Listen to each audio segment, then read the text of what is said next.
Эфирде заман бүгін Қырмышғалынан 1379 күні студияда сілерімен Шевкет Наматулаев селямлайым. Қырымда ишғалшылар Мемет Белялов, Серан Салиев и Тимур Ибрагимовке обститутов муддетіні кележек сене мартының 9-на қадар девам еттірді. Махкеме салонына мабуслерінің тек яқын ақрабасына қойғанлар. Ләкин біраздан эпсіні салондан қуғанлар. 6 Қырым татар октябрінің 11-де яқаланды. Тимур Ибрагимов, Мемет Белялов, Сервер Зикирияев, Серан Салиев и Эрнест Аметовның евлеріне сабадан тентуінен келген еділер. Олар Русияда ясақланған Хизбут Тахрир тешкилятында иштирак етмесінде қабатлана. Если еще немножко так же посидит, то здоровье будет не такое хорошее, как оно сейчас. Да, так он очень позитивный, да. Ну, мы будем бороться с этой несправедливостью, будем ждать мужа. Наши мужья не террористы, не экстремисты, никакие не преступники. И содержать их в тюрьме, в СИЗО, я считаю неприемлемым. Суд – это очередной абсурд, это очередной цирк, скажем так, с их стороны, со стороны властей, которые ведут эти судебные дела. Народ повернулся в сторону тех, кого оклеймили сегодня террористами, экстремистами, вымогателями. И это говорит о том, что народ в это не верит. Аллаха чок шукурле росум. Я заявил ходатайство, что содержать людей в клетке – это является унижающим их честь и достоинство. Судья сказал, что это не клетка, что это какое-то специальное помещение. И, видимо, решил отыграться на слушателях и сказал, что все не родственники, кто не является родственниками обвиняемых, вышли. Действие судьи мы считаем, что это является грубейшим нарушением. И насколько я узнал, что тех людей, которых он выгнал, уже написали жалобы по этому поводу. Такой способ давления на тех, кто не согласен с обвинением и не согласен с тем произволом, который, в принципе, чинится изо дня в день по такой категории дел. Яқтемчей гоз Венада ОБСЕ азалары олған девлетлерінің тышышлері назирлерінен көріштілер. ОБСЕ көріштілер Қырымда олған вазиет аққында айты берділер. Бұнен берабер көрішівде сияси мабуслер аққында сөз жүрсеттілер ве Русияге қаршы санкциялар құбетлештірілмесі меселесіні көтерділер. Я и говорил о некоторых механизмах, которые бы сильно бы ударили бы, принудили бы Россию, скажем так, остепениться. Что мир должен быть консолидирован и наращивать санкции и персональные, и экономические, и вот в том числе вот эти международные мероприятия для поддержания имиджа власти, террористической власти, бандитской власти в России.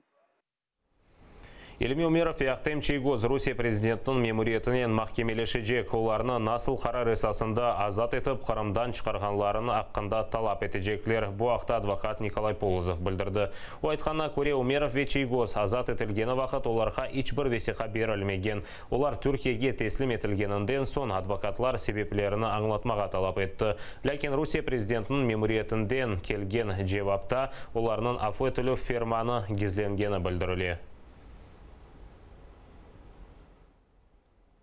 Мы обращаемся в суд по месту нахождения администрации президента Российской Федерации. Я посмотрю, какой это районный суд, возможно, Тверской. В суде в порядке Кодекса административного судопроизводства мы потребуем от администрации предоставить нам копии этих указов, поскольку засекречивание указов в отношении граждан наносит ущерб их правам и свободам. В зависимости от исхода этого суда мы будем предпринимать дальнейшие действия. Если нам откажут, то мы будем обжаловать, последовательно пройдем все инстанции и обратимся в Европейский суд по правам человека.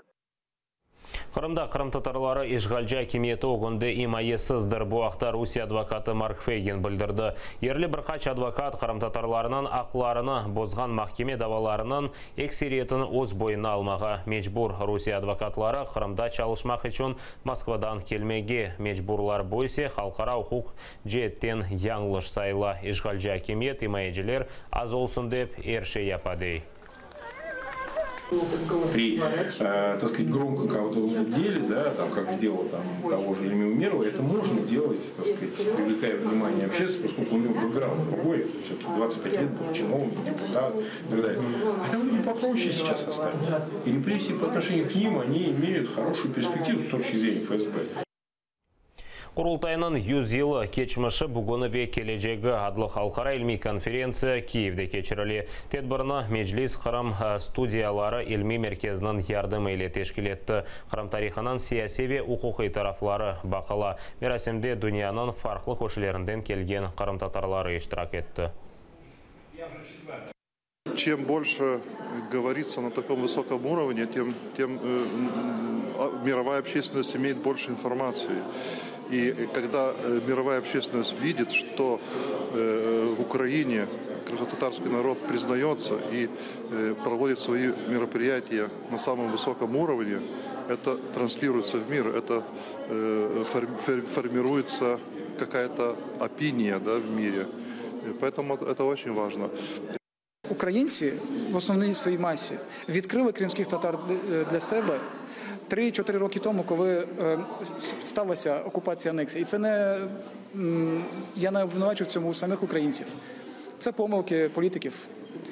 З іншого боку, нам треба протистояти намаганням Росії, Кремля, нав'язати і росіянам, і всьому світові, в тому числі українцям, такий наратив, таке стереотипне сприйняття кримських татар як якогось малого вимираючого етносу, чи субетносу, чи фольклорної групи якоїсь, яка не має права зазіхати на Крим як на власну батьківщину. Русияның Украинаға олған истилясы Европа қапсызлығы үшін ең бүйік телеке олып қала. Бұл ақта Рекс Тиллерсон айтты. Америка Бірлескен Девлетлерінің баш кәтібі Бельчикада іш зияретінен бұлыны бір sıra көрушілер өткерді. О НАТО баш кәтібі Йенс Столтенбергтен де көрішті. Мұнен бері НАТО мемлекетлерінің тышышлер назерлерінің топлашуында иштирак етті. Російська агресія в Україні залишається найбільшою загрозою для європейської безпеки і вимагає постійної трансатлантичної єдності у протистоянні цій загрозі. Наші союзники у НАТО підтримують суверенітет України та її територіальну цілісність. Ми не приймаємо зусилля Росії, яка намагається змінити міжнародно визнані кордони України, і не визнаємо незаконну окупацію Росією Криму. Дональд Трамп Кудусны Израиль пайтақты оларақ таныды. Дүнияның 8 мемлекеті бұл себептен Бірлескен Милләтлер Қауіпсіздік шурасының әжеле топлашыбы кечірілмесін талап етті. Ең яқын вақытта Америка Бірлескен Девлетлері елшіханесіні Тель-Авивтен Кудусқа кечірмеге есті. Кудус Израиль ве Филистин арасында давалы шиырдыр. Израиль оны 1967 сенесі 6 күнлік жеңіктен сон өз назаретіне алды. Ләкин бұл ишғал дүния тарафындан танылмады. Түркия президенті Реджеп Тайып Эрдоған Американың қарарындан сон мұсылман ишбірлігі тешкілаты мемлекетлерінің лидерлеріні топлай. Алмания, Бүйік Британия ве Франкистан лидерлер Америка Бірлескен Девлетлерінің қарарыны тағбих еті. Канада есе Кудусының статусы оның үшін деңішмейжегіні қайдетті. Kudüs, Sayın Trump, Müslümanların kırmızı çizgisidir.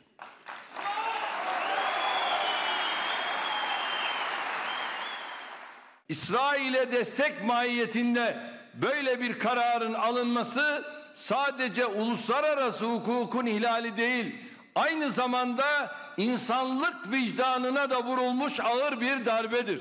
Kaldı ki bu bizim diplomatik ilişkilerimizi İsrail'le koparmaya kadar da gidebilir.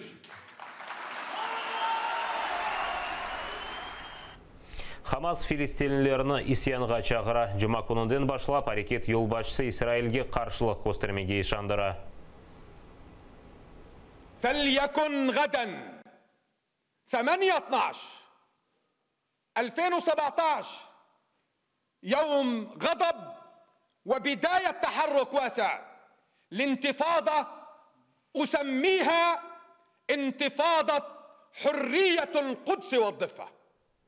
كما حررنا غزة لقد أعطينا التعليمات لكل أبناء الحركة وكافة الأذرع لهذه الحركة المباركة أن تكون على جهوزية تامة لأي تعليمات أو أوامر تصدر لمواجهة هذا الخطر الاستراتيجي الذي يهدد القدس ويهدد قضية فلسطين. نحن في حماس صراعنا فقط مع الاحتلال الصهيوني، وسلاحنا وكل القوة التي بنيناها وراكمناها لن تستخدم في أي صراع داخلي، إنما ضد الاحتلال الصهيوني.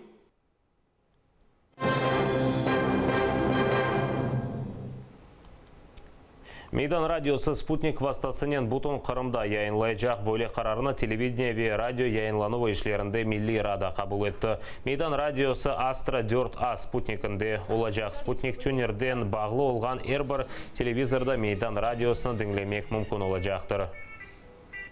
Я хочу подякувати Нацраду за те, що вони ухвалили таке важливе рішення для усіх кримських татар, надали нам спутник, можливість транслюватися у всьому Криму завдяки спутнику Астра-4. І зараз нас мають змогу чути у всіх куточках Криму по тарільці, у кого є спутник, через телебачення. Будьте з нами. Перше кримсько-татарське радіо Мейдан. Бұсат қазір олған соңки қаберіміз едепіңізге қайырлы ақшамлар тілейін дайыма атырылы олыңыз ве заманның келешек яйынларына сейретмеге ұнытмаңыз. Көрішкенше.